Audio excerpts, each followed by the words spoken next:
জামাত শিবিরকে পুরনো শকুন বলায় ফেঁসে যাচ্ছেন অধ্যক্ষ, ব্যবস্থা নেবে বাংলাদেশ জামাত ইসলামী।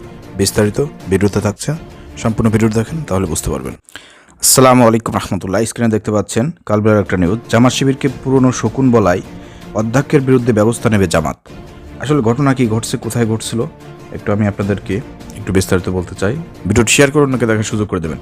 নগরীর শাপলা চত্বরে দলীয় কার্যালয়ের প্রতিবাদ সভায় মহানগর জামাতের আমির উপাধ্যক্ষ এটিএম আজম খান এটা বলেছেন। বাংলাদেশ জামাত ইসলামী ও ইসলামী ছাত্র শিবিরকে নিয়ে বিদ্বেষপূর্ণ ও মানহানিকর বক্তব্য দেয় Rangpur Carmichael collegiate school and কলেজের অধ্যক্ষ আব্দুল ওয়াহেদ মিয়ার বিরুদ্ধে ব্যবস্থা নেওয়ার সিদ্ধান্ত নিয়েছে রংপুর মহানগর জামাত। বিজয় দিবসের আয়োজনে দেয়া বক্তব্যই ওই অধ্যক্ষ বলেন, জাতীয় পতাকা খামছে ধরেছে পুরনো শকুন জামাত শিবির। তারা মুক্তিযুদ্ধ নিয়ে সিনেমিনি খেলেছে। 1971 সালকে ক্ষীণ করার জন্য 24 সালের জুলাই আগস্টকে তুলনা করা হয়। এটা কখনো হতে পারে না। বৃহস্পতিবার 26 ডিসেম্বর দুপুরে নগরীর শাপলা চত্বরে দলীয় কার্যালয়ে প্রতিবাদ সভায় ওই অধ্যক্ষের বিরুদ্ধে আইনগত ও সাংগঠনিক ব্যবস্থা নেওয়ার কথা জানান মহানগর জামাতের আমির উপাধ্যক্ষ এটিএম আজম খান। তিনি বলেছেন, ছাত্র জনতার অভ্যুত্থানে পালিয়ে যাওয়া গণহত্যাকারী স্বৈরাচার সরকারের মদতপুষ্ট আওয়ামী রাজনৈতিক প্ল্যাটফর্মের এজেন্ডা হিসেবে আব্দুল ওয়াহেদ মিয়া এমন বক্তব্য রেখেছেন। তার এই বক্তব্য জাতিকে বিভক্ত করার ষড়যন্ত্রের একটি অংশ। তার এই ধারাবাহিকতাই গত 16 ডিসেম্বর মহান বিজয় দিবস উপলক্ষে আয়োজিত সমাবেশে শিক্ষার্থীদের উদ্দেশ্যে কলেজ প্রাঙ্গণে নির্মিত স্মৃতিস্তম্ভের পাদদেশে দাঁড়িয়ে অধ্যক্ষ বিদ্বেষপূর্ণ ও হঠকারী বক্তব্য দিয়েছে।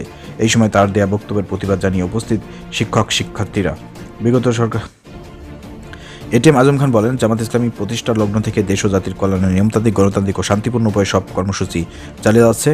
গত 16 বছর রংপুর অঞ্চলে জামাত শিবিরের নেতাকর্মীরা মামলা, হামলা, জেল জরিমানা উপেক্ষা করে সব অন্যায়, জুলুম, শোষণের বিরুদ্ধে জনগণের ভোটাধিকার, মানবাধিকার, আইনের শাসন, ন্যায় বিচার ও বৈষম্যহীন রাষ্ট্র প্রতিষ্ঠার সব আন্দোলনে গণতান্ত্রিক পদ্ধতিতে নিরলসভাবে প্রচেষ্টা চালিয়ে যাচ্ছে। তিনি বলেন, সারা দেশের মতো এই অঞ্চলের উন্নয়নে শিক্ষা, স্বাস্থ্য, অর্থনীতি ও সামাজিক কাজে অবদান রেখে চলেছে। জামাতের সঙ্গে লাখ লাখ মানুষের সম্পৃক্ততা রয়েছে। তাছাড়া মহান মুক্তিযুদ্ধের বিনিময়ে অর্জিত স্বাধীন ও সার্বভৌমত্ব রক্ষায় জামাতের দল হিসেবে সর্বদা অতন্দ্র প্রহরী ভূমিকা পালন করে আছে। জামাতের এই ভূমিকায় ঈর্ষান্বিত হয়ে স্বার্থন্বেষী মহল বরাবরের মতোই প্রোপাগান্ডা অব্যাহত রেখেছে। এমন হীন বক্তব্য দেওয়ার জন্য ওই অধ্যক্ষের বিরুদ্ধে ব্যবস্থা নিতে আইন শৃঙ্খলা বাহিনীর প্রতি আহ্বান জানাচ্ছি।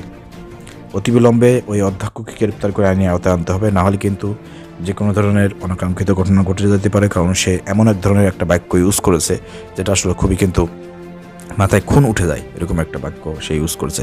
এই স্বাধীন বাংলাদেশে সে আওয়ামী লীগের দোসর হয়ে, ফ্যাসিবাদের দোসর হয়ে এই ধরনের বক্তব্য দেওয়ার সাহস কোথা থেকে পাইলো আমার জানতে ইচ্ছা করে।